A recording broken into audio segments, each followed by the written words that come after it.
Well, everybody, welcome back to the Huddle. Where we talk about football. Yes, thank you, Elijah, once again for that wonderful intro.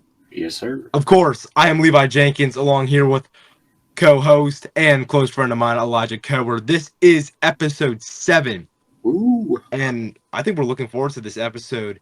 We will be starting our schedule predictions, I guess, for the upcoming 2023-2024 NFL season. And we're going to start off with the worst division, or I guess the worst two divisions, as we think. It's the AFC and the NFC South. So we're going to start with the NFC South. We're going to talk about the Panthers, the Falcons, the Saints, and the Buccaneers. Then we're going to go on to the AFC South and talk about the Houston Texans, the Indianapolis Colts, Tennessee Titans, and the Jacksonville Jaguars. Elijah, just kick us off. Let's talk about it. Yeah. Carolina Panthers, mid-team. Yeah. They had what, the 5th overall pick, so they were like the 5th worst team in the draft, or I guess in the league. Traded up, got Bryce Young, number 1 overall. Mm-hmm. Do you think the Panthers are going to do better or worse than their 7-10 record of last year with new quarterback Bryce Young at the reins? Well, I think they're going to be probably just the same. I think it's better for them this year now that they have a set starting QB rather than 5 of them, which were, what do we have? Sam Darnold, Baker Mayfield, PJ Walker. PJ Walker. I think it's better that they know who their starter is going to be this year rather than throwing in a guy every game. So I still don't think they're going to be as good because they don't really have any weapons other than their quarterback, and their defense is okay. But obviously they added Miles Sanders in free agency. Yeah, but they also lost DJ Moore, their best player. But there's absolutely no receivers on that team. That's right. Yeah. Yeah, what's your predicted record so far for this Panthers team? Yeah, so I have them around 6-11, which is almost exactly what they had last year, where they were 7-10.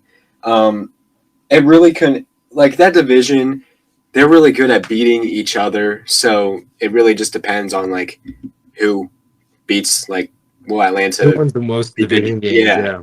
And I think any of them can beat each other because that's just the way that the South is. But I just have them at 6-11 for me. And what do you have for them? Yeah, so I'm kind of like the same viewpoint with the Panthers as you do. I have them going second in the division, but at 5-12. I know, it's not a great record, but you look at the first just 6 weeks of this team's schedule: Atlanta, New Orleans. So that's 2 off the bat division games. And you play Seattle. Then you got Minnesota. Then you got Detroit, and then Miami. So for a rookie quarterback, those first 6 weeks are that really matter the most. I have them starting off 2-0 in the division in those first 2 weeks, and then just tanking the rest of the season. I have them going 4-2 in the division. That's the only reason why I have them number 2 in the actual division. But yeah, I don't see them going. I honestly don't see them winning more than 5 games in this season. I actually just have like a little arrow next to their team record at 5-12, showing that, having it pointing down, showing that I don't think their max wins looking forward to the season is 5. I don't think they'll have anything higher, and definitely won't improve from last year's record. Yeah, no. What's the key game? Like, if the Panthers have a statement game in this season, what is that game for you? I would say probably I'm going to say against the Texans, because it's going to be like, did we pick the wrong QB? Right. Yeah, so that Week 8 matchup, that's going to be huge. Yeah. Are we going to get CJ Stroud, or were we right to pick Bryce Young? So right. That's what I have for them. And even a Colts game with Anthony Richardson, like, it's really like, did we get the best QB? And I think those are the important games for right. And me too. I was looking at those games, like, man, rookie to rookie matchup. But for me, this might be an interesting pick, but I have Week 10 whenever the Panthers play the Chicago Bears. Okay. The reason I say that is the Bears were debatably the worst football team other than the Texans this past year. And the Cardinals. There was like the 3 bad teams of the league.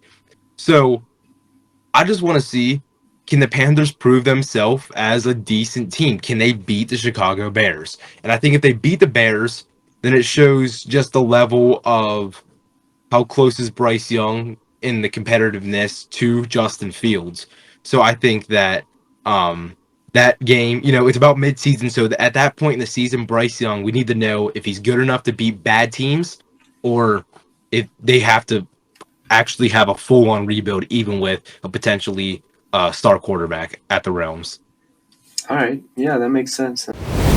Let's move on to the Atlanta Falcons. They were also 7-10, which most of the NFC South is going to be 7-10, but they had some problems at the QB position, but they may have found their solution. Desmond Ridder, he was looking good towards the end of the season, but is he good enough this season? What do you think?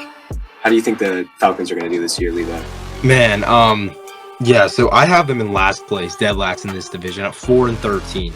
Wow. And the reason for that, and I hate doing that because how much I love Bijan, how much I love Desmond Ridder, how much that I think the Falcons are a good team. The splash moves they made, even with Jesse Bates in the offseason, I want to put this team higher. I just don't know if I can. If you do look at their schedule, as you said earlier, this division, this division is so competitive against each other. The games are always so great. So I'm just thinking, I was like, man, I just don't know what the schedule this team has with the experience this team has on the offense, if they're ready to win more than 5 games. As I said with the Panthers, though, opposite wise, I guess, I have a little arrow pointing up saying that I have this team. They could go past 4 games. I think that could be an absolute reality for this Falcons team. Who knows? Maybe they pop off. Maybe they win the division. I would hope to see that. I have them in divisional games going 1-5. So I don't know. We'll just see. Hopefully they play better in the division and they can get over at least 6 or 7 wins. Maybe try to match the record from last year. And real quick, this is my key game, Week 13 against the New York Jets. This is also another weird key game I have. But I was thinking, it's the Jets.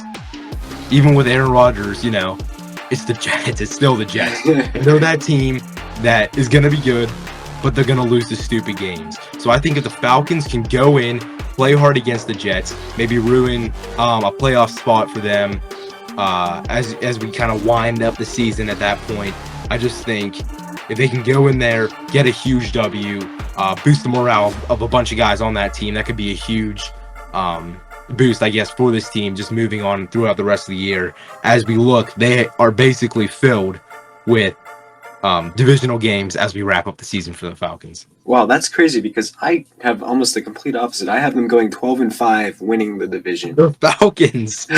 You think Bijan is gonna do that? I think Desmond Ridder is gonna do that. Here's why. Okay, real quick, Play just Madden, you guys. Just real quick. Obviously, these are our 1.0 predictions. So at any time you might hear us switch a prediction is because we don't want to look like idiots. We got plenty of time before the season starts. Right. So, these are just prototypes at this point, Yeah. Which, again, this is probably the best example of that because it's the Falcons. But I love their additions that they had this year, starting with Jesse Bates and Jeff Okudah updating their secondary, which I think is huge for them. With Isaiah Oliver, too, yeah. Yeah, because their passing defense was not very good last year. So I just think that their upgrades that they got is really going to make them better. And I think Desmond Ridder is that guy, honestly. And with Drake London and Kyle Pitts, I think it's just, honestly, the perfect matchup for him. He's going to do really well. And I have them winning the division at 12-5, making the playoffs. Moving on. Yeah, we got the New Orleans Saints. Obviously, of course, what a surprise. They were 7-10 as well. Offense was mid. Defense was mid. Offseason was mid. Brought in Derek Carr as a quarterback and Jamal Williams at running back, but nothing, huge for the Saints team. I have them sitting at 9-8.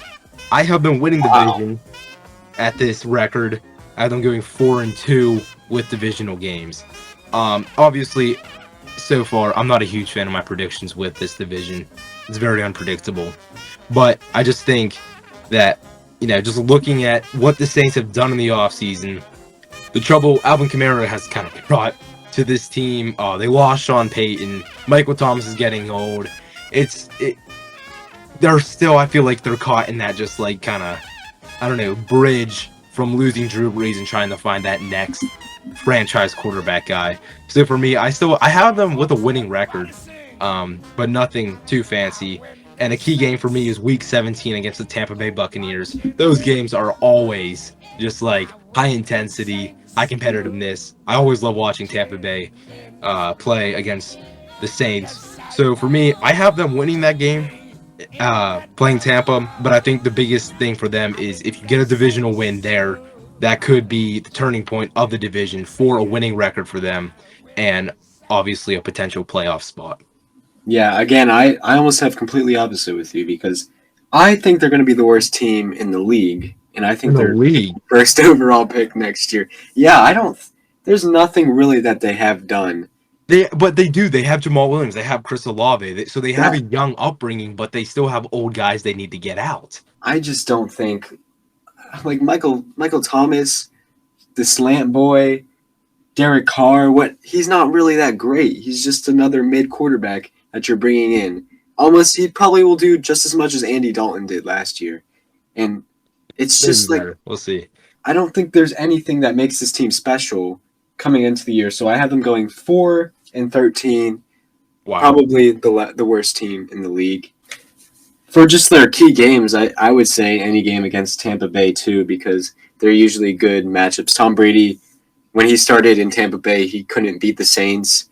So I just think their matchups between them are always so great. So I think those are just the keyest games this year for the Saints. Yeah. And I just don't see them. I don't know. There's just not many. They're not going to be good, so I don't think anything really matters for them right now. In my prediction, my early prediction. Buccaneers, Tampa Bay, they're the last team we have. I have them going at 5-12 as well. They've lost the GOAT. He's gone. Leonard Fournette, he's also gone. The defense is aging badly. And obviously Chris Godwin and Mike Evans are kind of getting old too. So Buccaneers look forward to a rebuild in the next couple years, I think. I have them 3-3 in the division. And I think the key game for them is week 4. I know for the Saints I had week 17 against Tampa Bay, but I have the week 4 game for Tampa Bay against the New Orleans Saints. The reason I put it as the earlier game for this divisional matchup is because at that point in the season, we're going to see if Baker Mayfield, the new quarterback for the Tampa Bay Buccaneers, can actually revive his career. The first 4 games they have is against Minnesota. They got Chicago, they have Philadelphia, and then they have the Saints. So if you just ask my honest opinion, I have them going 1-4 to open up the season. I'm sorry, or 1-3 throughout the first 4 games. So, okay, a mid start, but at that point you need to see, are they close games or are they blowouts? And if they're blowouts and your offense is not producing the way it should, Baker Mayfield may see his last days here in the NFL. Maybe go join like Johnny Manziel in the Canadian League or something. Right. For the failed Browns quarterback club or something. Yeah. To be fair, he was the best Browns quarterback of the last 20 years. Which is not saying much. Yeah. I also have the Buccaneers going 5-12. Baker Mayfield is not an upgrade to Tom Brady. Which is unfair to say because you're going right after the GOAT. So it's kind of unfair for Baker Mayfield. But, I mean, it is what it is. And it's just a rebuild, basically, for Tampa Bay right now. They had their Super Bowl, and that's basically all they went for. So right, yeah. Yeah, and they lost just about everybody. Tom Brady, Cameron Brate, Leonard Fournette, Mike Edwards, Shaq Mason, Scotty Miller, Sean Murphy-Bunting, Keanu Neal, just to name a few. So a key game for me will be the first Panthers game that they play. Baker Mayfield against the team that didn't want him towards the end of the season. And I think that'll just be interesting for Baker, assuming that he's starting at that point and he's not hurt or benched.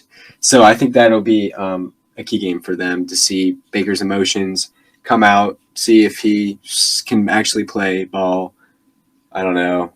I haven't really seen it from him. So, but yeah, we'll see what happens. As we said, Baker Mayfield not anywhere close to an upgrade from this, I guess the GOAT of football. I hate saying it, but he kind of it's just the truth. Right.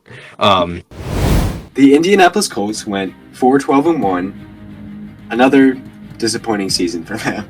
They had Jonathan Taylor, who did not really produce that much as he was expected to. Matt Ryan, the same. He basically did nothing. They had coaching issues. They had Jeff Saturday as their coach. Who, bro, can't call timeouts. God. Fine with me, though. But seriously. They really didn't do too much this offseason other than the draft, which they got their future starting QB, hopefully, Anthony Richardson. And look, they've rolled through, 4 quarterbacks in the last 4 years? Yeah, ever since Andrew Luck retired, yeah. Yeah. I think it's been longer than 4 years. Yeah, they've really been going through QBs since Andrew Luck. It was Jacoby Brissett and Phillip Rivers in the same year. Yeah. It was Carson Wentz. Yeah. And then Matt Ryan. Yeah, so now Anthony Richardson, hopefully he can turn this team around. What is your predicted record for this team? So I have the Colts going 9-8. Okay. Yeah, I think they start out not too great. Anthony Richardson starts getting comfortable, starts having winning streaks, and then towards the end of the season he starts to lose again, or maybe an injury or something. Okay. And then they finish it off. They end up 9-8. They make the playoffs, barely, but they make it. They don't go far, but I think just with Jonathan Taylor and Anthony Richardson, their offense is going to be really insane. And I always thought their defense was pretty okay. So I think they can make the playoffs this year. And yeah, and really it's just whether or not Anthony Richardson is that guy or not. Yeah. And even if he's not, just run the ball to Jonathan Taylor. Right. And it should work. Yeah, okay, so I'm basically like you, but I guess we could say opposite. I have them going at 8-9, so just a 1-game difference. Yeah. And within the first 8 weeks, I have them going 2-6. And then a complete turnaround from week 9 through 18 in the second half of the season. I have them winning 6 of those games, which I honestly could see happening with them only losing 3 of them, which a lot of those are divisional games as well. I think new coach, new quarterback, good running back, great offensive line, mid defense. I think this team has what it takes to become a playoff team, but in future seasons. Not this season, not quite yet. I have them third in the division at 8-9, which I think 2 other teams will do better than them. We'll get to that later. I just think that, as I said, they're right there, just not quite yet. I'll be looking forward to seeing Anthony Richardson in the playoffs in future years, just not this season. And a key game I have for them is week 6, playing Jacksonville. I know they play them week 1, but I'm thinking, Anthony Richardson, that's his first career game. He could make an impact that game, but it's going to be week 6, where I have Indianapolis losing week 1. So a revenge game. Can they beat the Jacksonville Jaguars? And can Anthony Richardson get a name for himself in the NFL by beating what should be one of the better teams in the NFL this year? That's a good one, yeah. I have the key game. I have them against the Titans just to see who really is the best running back in the league. Is it Jonathan Taylor? Is it still Derrick Henry? It's neither. Really? Okay. No, well, that's a debate for a later time. Yeah. Let's move on. Henry, but yeah, we'll see. Let's move on to the Jacksonville Jaguars, who went 9-8. They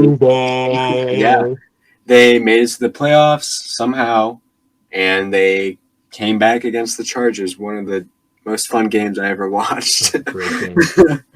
And yeah, so this year I have them. I kind of like. So this year, it's kind of hard. I'm looking back at my prediction now, and I'm kind of like, I don't know if this is a good idea. But again, this is our first prediction of the year, so I have them going 12-5, winning the division. Okay.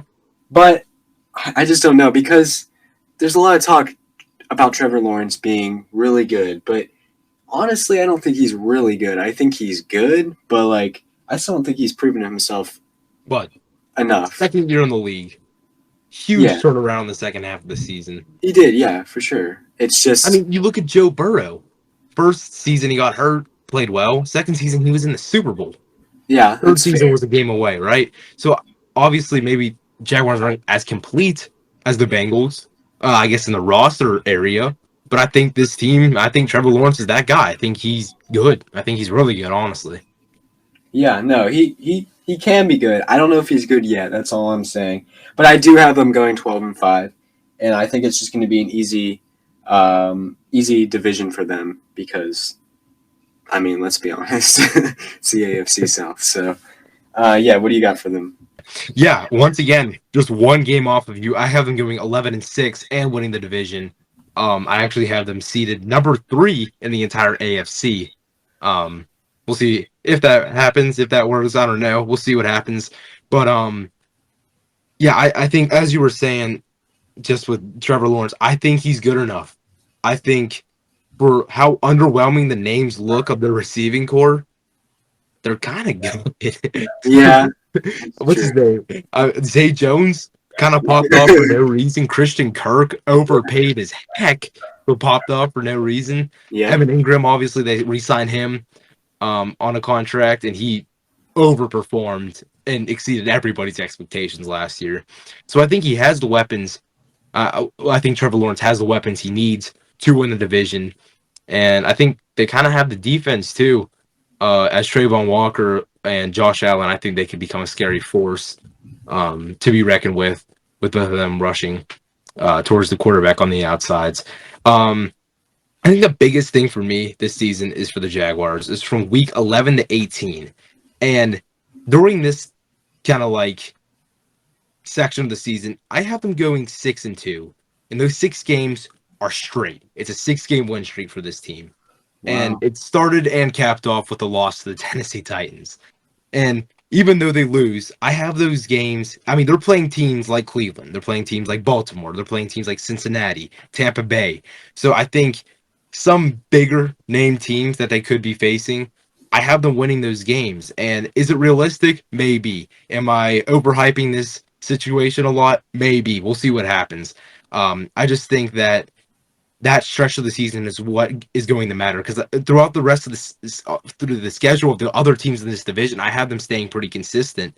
And I think if the Jaguars can just take off in that final stretch of the season like they did last year, they will guarantee themselves a higher seed in the AFC playoffs this year. And a key game for me is within that like 8 weeks of the season left. It's week 15 against the Baltimore Ravens. That game's going to be huge. Hmm. Two huge forces on the offensive side, I think. And I have them winning that game against Baltimore. I think at that point in the season, Lamar Jackson should be watching from the hospital. No, but I think if they can get a win towards the end of the season there, that could honestly change the tide and basically give them a little bit of a lead in the division and kind of help them wrap up their division title for this year. Yeah, the key game for me, I have them the Josh Allen Bowl, uh, Buffalo Okay. Bills, Jacksonville It was a Jaguars. good game last year.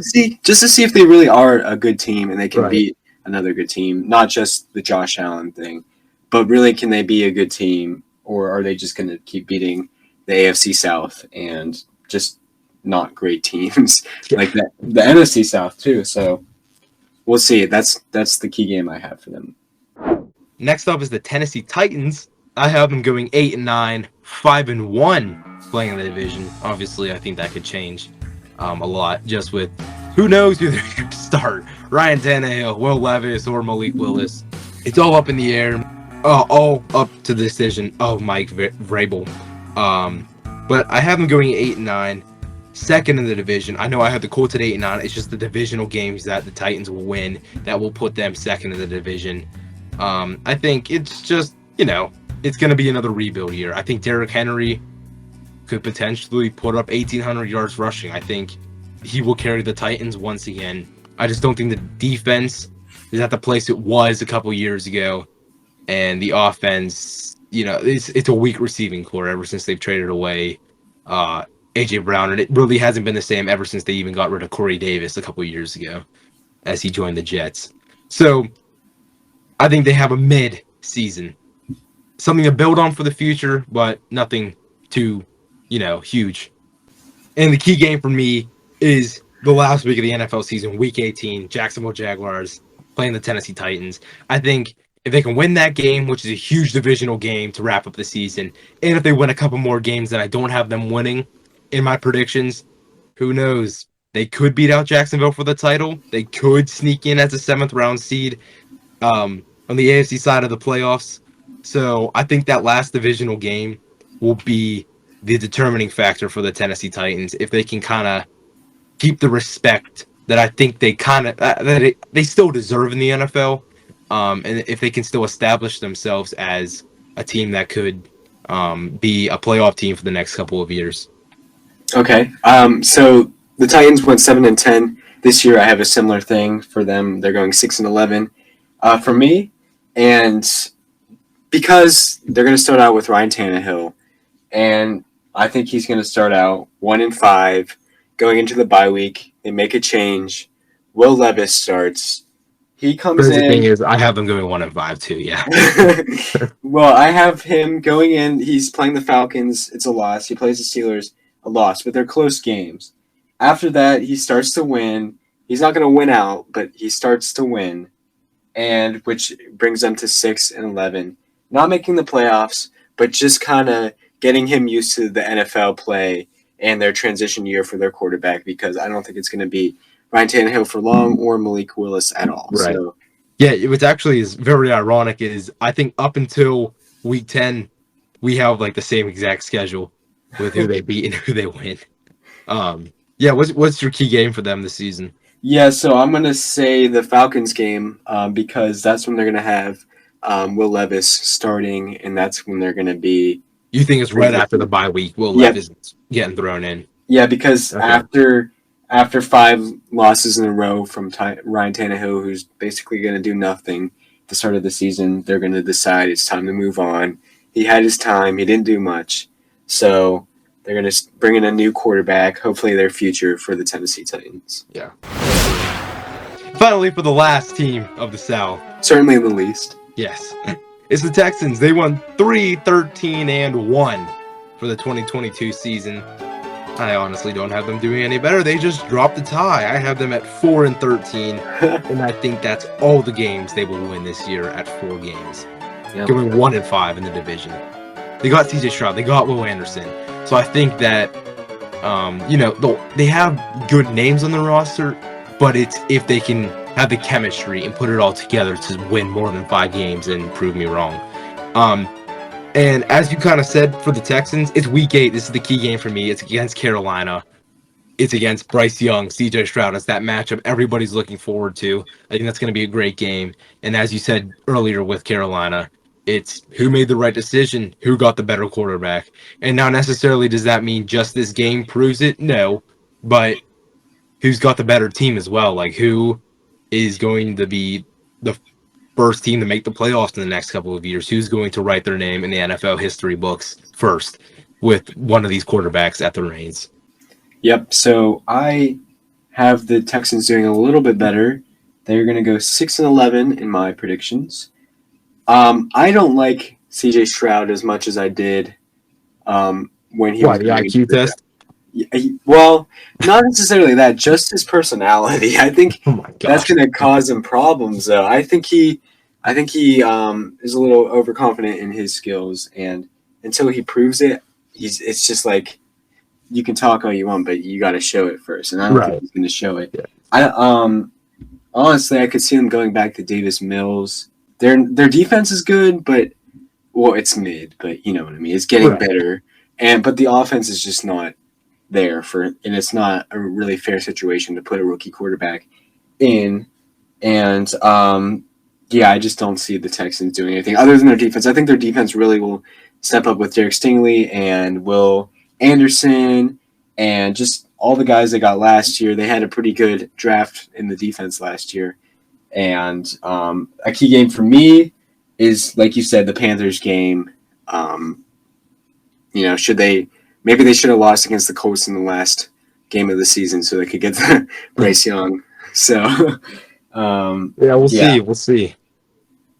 Yeah, so those are predictions for the AFC and the NFC South, which we think are the worst 2 divisions in the NFL. Kind of worked out perfect. Kind of are. So, Roger, you had the Jaguars winning the division at 12-5, I think.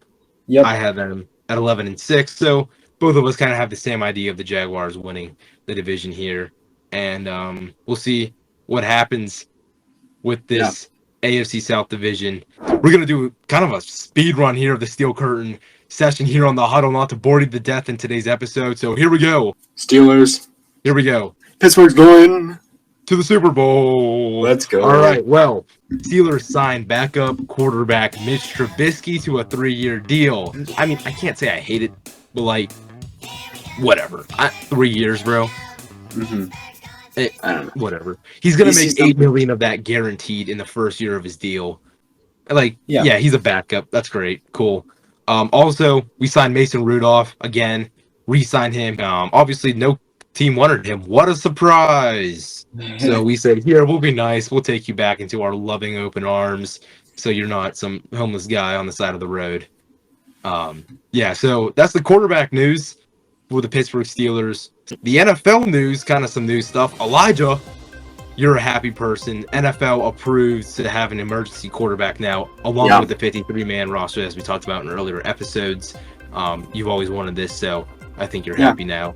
I am. Also, some other NFL news. Brady reaches an agreement to buy a major stake in the Las Vegas Raiders. Not the food, steak. Elijah. Oh, my bad.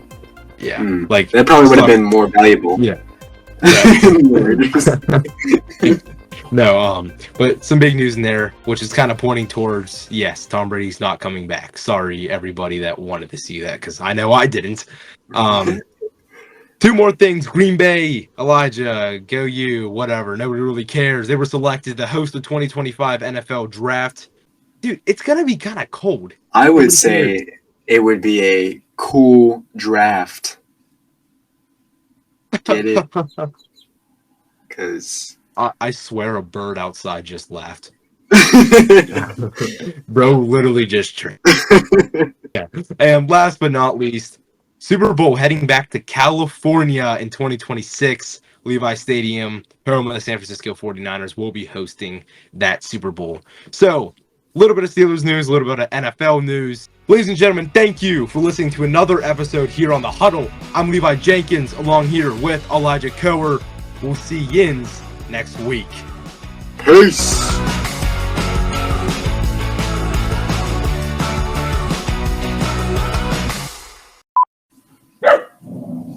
Shut up, sugar. Hold on. Sorry. Oh my God. You good? Hold on. Wait, let me see if she's quiet real quick. Blooper.